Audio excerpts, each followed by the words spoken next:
At 17 years old, Kelsey is an up-and-coming local poet and has featured on P.O.E.T Radio.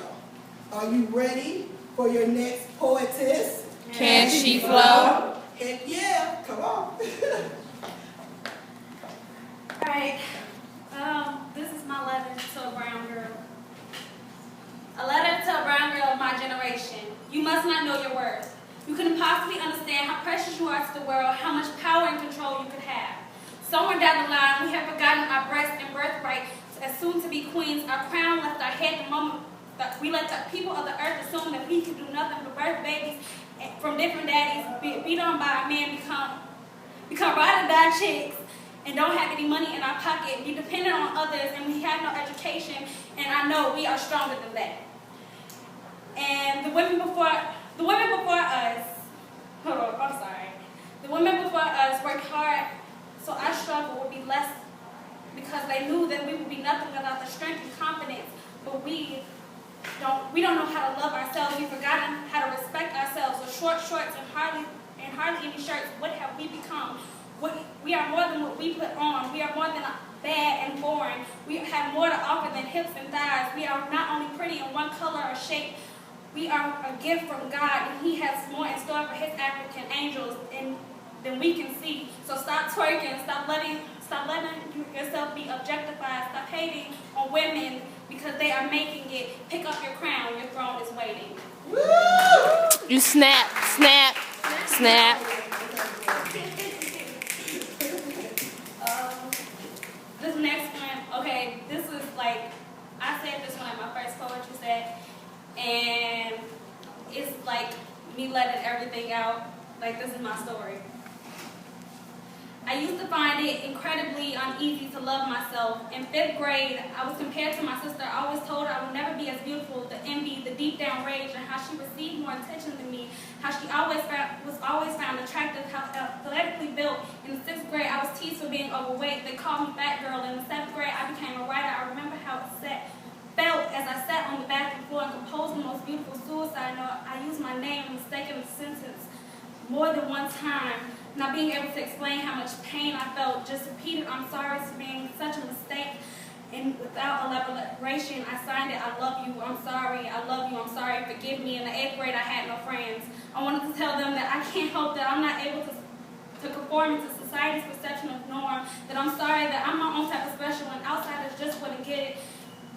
In the 9th grade, I sat in the closet with all the skeletons and hurt.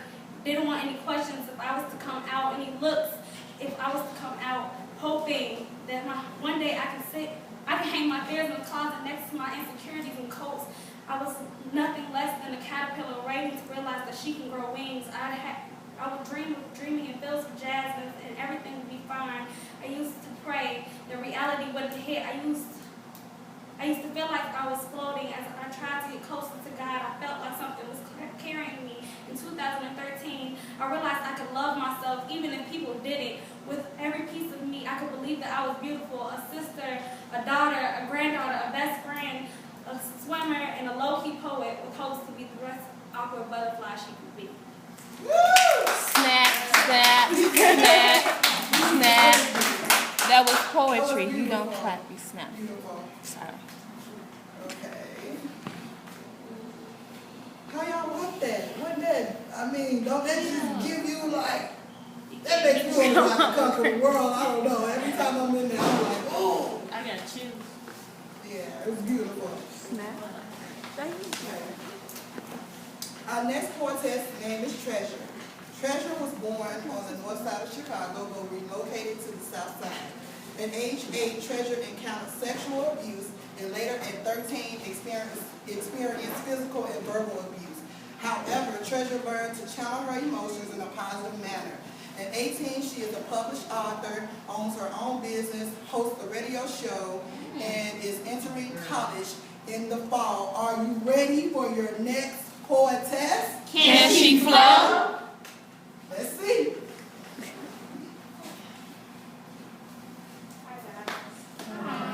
So the first poem I'm going to do is called Label. It's really short. It's not really the best, but I want to see what you guys think. I believe I am fat. I I need food more than my next breath. I'm not pretty enough. I don't fit in society's mold. I can't hold or even slightly possess the smallest waist and the perkiest breast. My mirror reproduces this image of never quite being fully adequate enough. Never quite good enough. Never capable of being loved unless I'm a size 2 and never above. In 6 months, I gained 20 pounds. My waist went from a 2 to an 11. I can't understand or slightly grasp the concept of a perfect body mass. My thighs tally everything I eat. My butt and my chest seem to compete in a battle of who can be the smallest. My smallest attribute isn't my stomach. The problem isn't what I eat. The problem is my perception. I don't want to be the essence of beauty. I will not be changed into a copy. I will learn to love me. All 143 pounds of me. My blood bleeds red just like you. My appearance is unique just like you. But I'll die happy, unlike you. I will live a life fulfilled, free of chains. I will not be shackled by society's games. My mirror doesn't produce what you want to see. I am that I am, and I am me. That's that beat.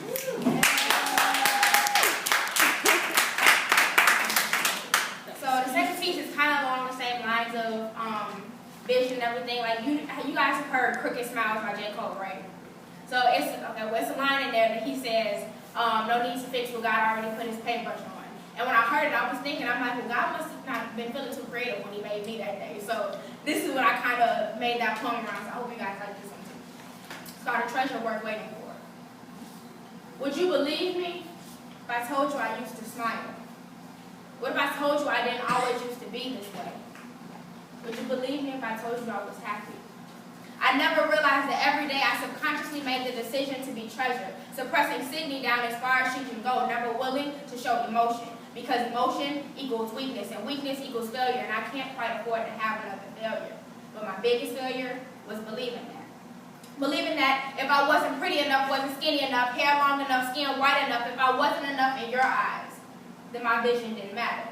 If real eyes realize real lies, then my eyes should have realized this a long time ago. But my vision was flawed. Wanting to mirror any beautiful girl I see because beauty is all people see. My mirror reciprocated this frailty. Acne is all I see. Can't look myself in the mirror unless masked behind makeup. When the best makeup for a woman is passion. It just so happens that cosmetics are easier to obtain, so I obtain. Wishing if only CoverGirl sold personality too, then maybe I could be acceptable to you.